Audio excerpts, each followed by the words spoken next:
आदमी के पास आज घर चलाने के लिए कुछ नहीं है। इवन आरबीआई का भी इंस्ट्रक्शन है कि आपका जो हफ्ता आता है वो आप भरो मत। उन्होंने हर ब्रांच में आरबीआई ने अपने सब पूरे ब्रांच में मना किया कि घर के भाड़े नहीं, इवन कुछ सोसाइटी मेंटेनेंस भी नहीं ले रहे, माफ कर रहे हैं। तो ये कौन से, ये कहाँ से पैदा होके आए ले? इनको खाली पैसा ही दिखता है, इसके अलावा कुछ देखता नहीं। और पेरेंट्स की मजबूरी होती है कि बच्चा पढ़ रहा है, कल हम मैनेजमेंट के खिलाफ जाएंगे तो हमारे बच्चे को कल फेल कर सकते हैं, निकाल सकते हैं, ना कोई कारण, ऐसा भी है। और ये इन लोग की स्कूल की मोनोपोली रहती है, ये स्कूल से निकाले तो दूसरा स्कूल लेंगे नहीं उनको।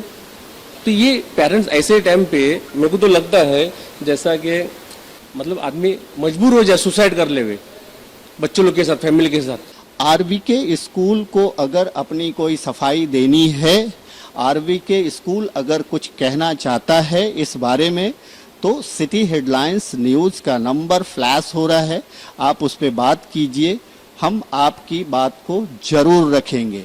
ये आपके ही स्कूल के उन बच्चों के पेरेंट्स हैं जो पीड़ित हैं और आज वो पीड़ा सह के उनको आज जो है कमिश्नर के पास आना पड़ा। इस वक्त मैं हूँ मीरा भाईंदर महानगर पालिका सेकंड फ्लोर पे हूँ, आयुक्त के ऑफिस के बाहर हूँ मैं, और मैं यहाँ पे कुछ पेरेंट्स आए हुए हैं जो आरबीके स्कूल में आपके बच्चे पढ़ते हैं। आरबीके स्कूल में बच्चे जो पढ़ते हैं उनके कुछ पेरेंट्स आए हुए हैं, उनकी कुछ शिकायत है। क्या फीस के लिए डिमांड किया जा रहा है क्या फोर्सफुल्ली कि आप जो है 4 तारीख के पहले या इसके पहले जो फीस हो, मैं वो जानना चाहता हूँ। 10 तारीख की ड्यू डेट थी उनके पोर्टल पे, उसमें नॉर्मल जो फीस लेते हैं वो भी है, पीटीए ये वो सारी चीज़ जोड़ी है उन्होंने। और उसके बाद एक नया इंक्लूजन कर दिया है 10,000 रुपये का ऑनलाइन फीस का।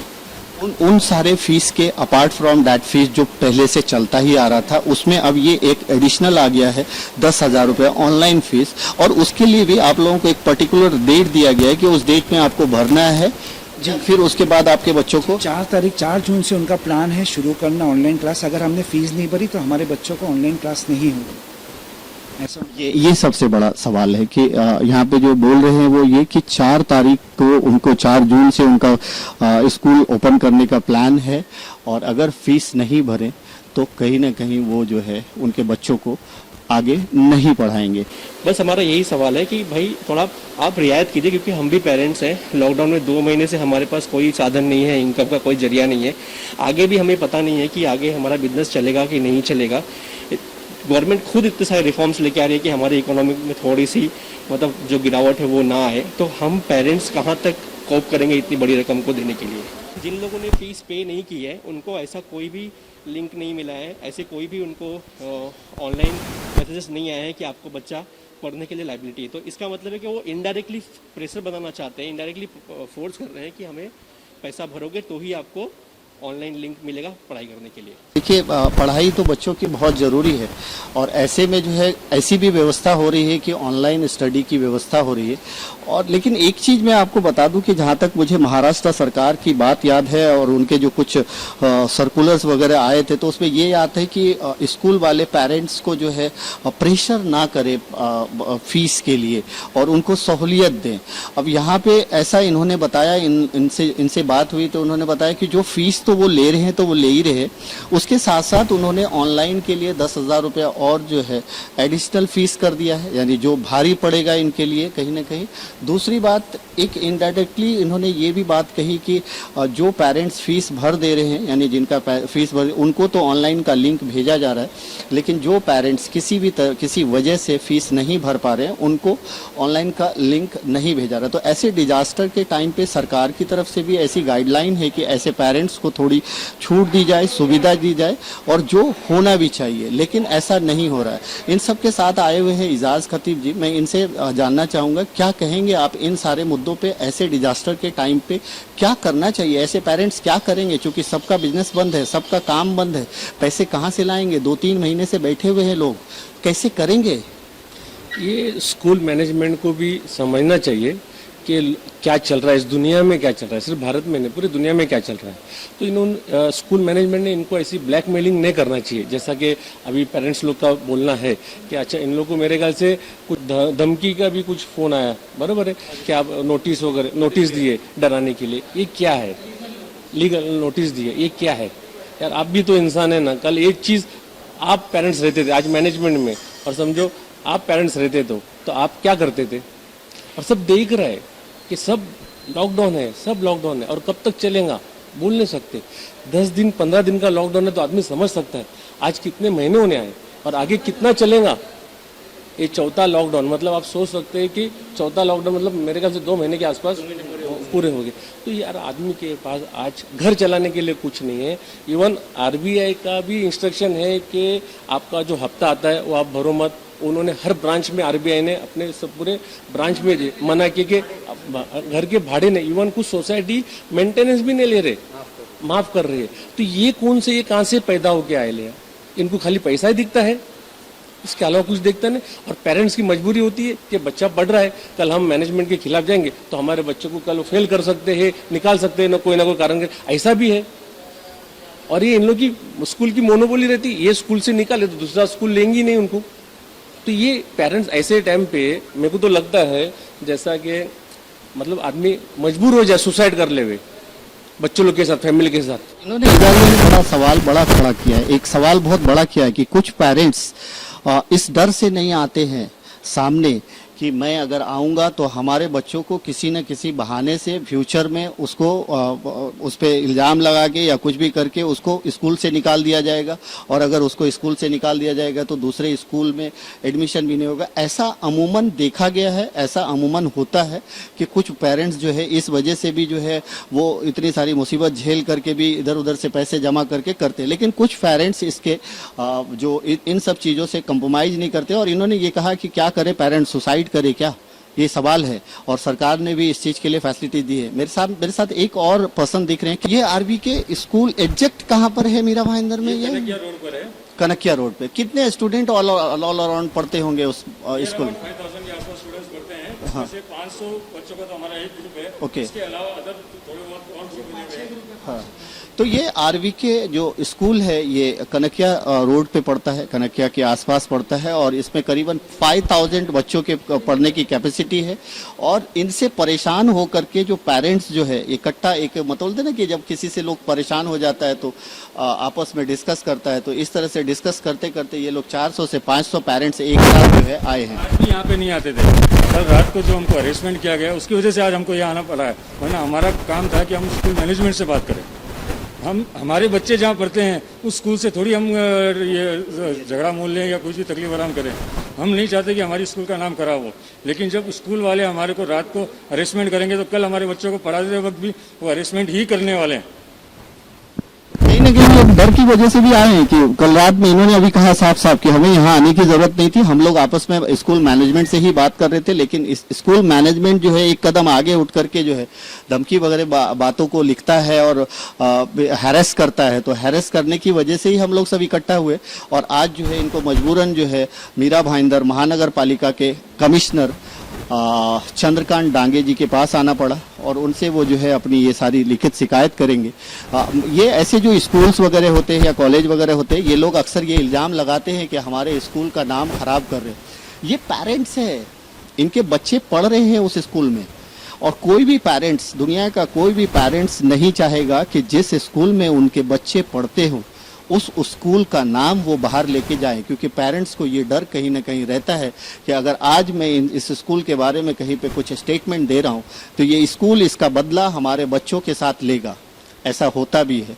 तो बहुत सारे स्कूल जो है डुअल पॉलिसी अपनाते हैं, यानी उनके दिखाने के दांत अलग होते हैं, खाने के दांत अलग होते हैं। जैसा भी इन लोगों ने कहा कि ऐसे डिजास्टर के टाइम पे ये लोग पैसे कम क्या करेंगे, रियायत क्या करेंगे, एक और एक्स्ट्रा बर्डन ऑनलाइन के नाम पे ये लोग डाल रहे हैं। ऐसा इन सारे पेरेंट्स का कहना है और इन सारे पेरेंट्स की बात जो है मैं आपके सामने रख रहा हूँ।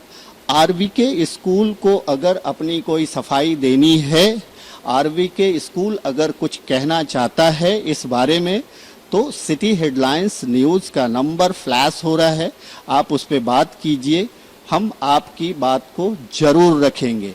ये आपके ही स्कूल के उन बच्चों के पेरेंट्स हैं जो पीड़ित हैं और आज वो पीड़ा सह सह के उनको आज जो है कमिश्नर के पास आना पड़ा। ये तब आए होंगे जब बहुत परेशान हो गए होंगे। तो आपको भी ये चीज़ समझना चाहिए, सरकार ने भी ये निर्देश दिए हैं कि ऐसे पेरेंट्स जो पैसा एक साथ नहीं भर सकते और उनको थोड़ी रियायत दीजिए। और इन लोगों का कहना जायज है, स्पोर्ट्स एक्टिविटी नहीं हो रही है, पीटी नहीं हो रही है, ये नहीं हो रही है, उसके पैसे ये लोग क्यों भरे, वो भी लॉकडाउन में। यस, ये कुछ और बोलना चाहते हैं। आज पीटीए के पैसे लिए जा रहे हैं हमसे, पीटीए करके 100 रुपीज़ ही है, लेकिन 5000 children into 100 rupees 5 lakh rupees. और मेडिकल फीस ली जाती है स्कूल वालों, जबकि मेडिकल के नाम पे मेरे ख्याल से स्कूल में 5 या 10 हज़ार के ऊपर भी खर्चा नहीं होता होगा, उसका 175 रुपीज़ पर स्टूडेंट लिया जाता है पर ईयर। तब भी हम लोग आज तक कुछ नहीं बोले। मतलब ठीक है भाई, अपने बच्चे जहाँ पढ़ रहे हैं वहाँ पे कोई तकलीफ आराम आई तो ये लोग ही संभालने वाले हैं, हमने कभी कुछ नहीं बोला। हमने ये भाई साहब और हम लोगों ने सबने मिलकर कल एक तैयार किया कि टीचर से किस तरह से बात करनी है। एक मेल हम सब पेरेंट्स वापस से एक बार भेजेंगे, रिक्वेस्ट लेटर भेजेंगे, उसमें हम बोलेंगे हमारी फीस जो है वो नियर अबाउट इतना 2000, और अगर हो सके तो हमारे को एक टैब दे दीजिए, जिससे क्या है कि कम से कम ऑनलाइन का खर्चा हम लोग करेंगे। चलो आज हमको घर पे ऑनलाइन वाईफाई लगाना पड़ेगा, उसका हमारा 500 रुपीज़ मिनिमम मंथली चार्ज है, आज मिनिमम मंथली चार्ज। और जिस घर में अगर 2-2 बच्चे हैं तो पेरेंट का मोबाइल लेके भी यूज़ नहीं कर सकते, और मोबाइल से तो वैसे भी हानिकारक है बच्चों के लिए। और यहाँ तक कि कल वो जो बंदा था उसको मैंने बोला कि छोटे बच्चे प्री प्राइमरी वाले वो कैसे इसको ऑनलाइन में स्टडी कर पाएंगे। बोला वो पेरेंट्स का काम है उनको बच्चों को बिठाना, पेरेंट्स घर का काम भी छोड़ दे, खाना बनाना भी छोड़ दे, पैसे इनको दे दो, और बच्चों के पीछे बैठ जाए वो कि बच्चे तुम मोबाइल लेके बैठो या पैड लेके बैठो, तो तुम यानी स्टडी हमको ही करानी तो फिर हम हमारे टाइम के हिसाब से करवाएंगे ना। दोस्तों बहुत सारे सवाल है, प्राइवेट स्कूल के टाइम टू टाइम अलग अलग तरीके के जो है सवाल उठते रहते हैं और कहीं ना कहीं इनकी मनमानी जाति सामने आती भी रहती है, क्योंकि इसके खिलाफ कोई आवाज नहीं उठाता, इसलिए ये लोगों की मनमानी आगे बढ़ती जा रही है।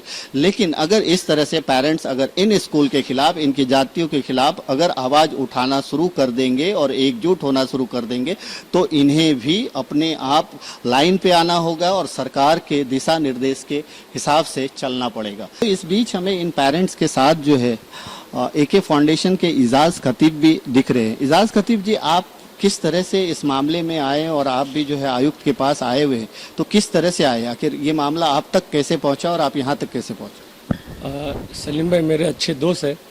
सलीम भाई का सुबह में फ़ोन आया कि एजाज भाई आपकी मदद चाहिए, हमारे 500 लोगों का ग्रुप है आरबी के स्कूल का और हमारे ऊपर ऐसा ऐसा अन्याय हो रहा है, तो प्लीज़ आप मुझे हम लोग को हेल्प करो, आप लोगों को हेल्प कर दे, हमें भी हेल्प करो। मतलब ठीक है।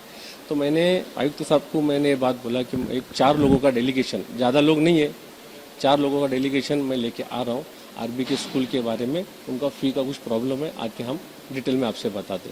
तो फिर आयुक्त साहब ने 4 बजे का टाइम दिया, मैंने सलीम भाई को बोला और सब पेरेंट्स, मतलब उनको पहले बोला 4 से ज़्यादा नहीं चाहिए, तो हम लोग 4 लोग यहाँ पर आए, इनके साथ आए। फिर आते आते मेरे भी एक दिमाग में आया कि मुझे भी उनको एक लेटर देना था पर्सनल, मेरे जो दिमाग में कि मेरा भाईंदर के हर स्कूल कॉलेज वाले जब से स्कूल या कॉलेज शुरू होगी, ठीक है, आप चाहिए तो पेरेंट्स से एक अंडरटेक ऐसा एक लेटर लिख के ले लो कि हम इसी स्कूल में या इसी कॉलेज में हमारे बच्चे आएंगे, लेकिन फ़ी के लिए हमको थोड़ा टाइम दो, इंस्टॉलमेंट बोलते हैं, जैसा कि 6 महीना या 8 महीने का पीरियड दे। ये लेटर भी मैंने लिख के लाया हूँ।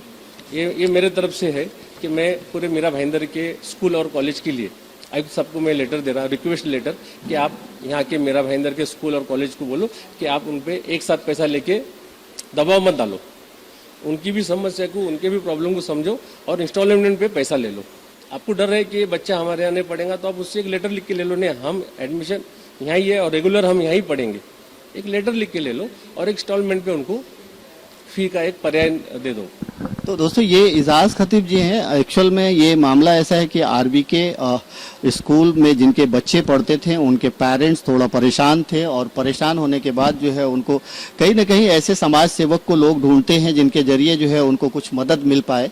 और ये सलीम भाई करके हैं, ये मिस्टर सलीम करके हैं, तो इनके ये दोस्त भी हैं और इनकी पहचान भी है। तो इन्होंने इनके सामने ये सारे प्रॉब्लम रखा और ये प्रॉब्लम को रखते ही फिर उन्होंने कहा कि ठीक है कमिश्नर सर से जो है हम लोग जा करके मिलते हैं और इस बारे में लीगल जो भी है शिकायत करते हैं और कार्रवाई करते हैं। अब इन सब चीज़ों को देखते हुए इजाज खतीब ने एक और आगे एक कदम आगे बढ़ के एक लेटर तैयार किया है, जिसमें ये सिर्फ आरबी के स्कूल नहीं, सारे स्कूल, सारे प्राइवेट स्कूल, जिन जिन स्कूल में जो है लोगों के बच्चे पढ़ते हैं वो स्कूल जो फीस में है बच्चों के माँ बाप को, क्योंकि लॉकडाउन था कि कोई कमा नहीं रहा था, सब घर में बैठे हुए थे और सब कहीं ना कहीं ये 2 महीना 3 महीने के बाद अगर जो ये अभी अगर लॉकडाउन खुल भी जाता है तो लोगों के पास पैसा तुरंत आना शुरू नहीं होगा। ज़्यादातर लोग बिजनेसमैन होते हैं, प्राइवेट नौकरी करने वाले होते, तो उनको कहीं ना कहीं पैसे की तकलीफ होती है। तो इन्होंने एक लेटर तैयार किया है जिसमें हर स्कूल के लोग जो है, हर स्कूल की जो अथॉरिटी है वो ऐसे पेरेंट्स को जो पैसा नहीं भर पा रहे हैं उनको 6 महीने 4 महीने 3 महीने का इंस्टॉलमेंट फैसिलिटीज दे,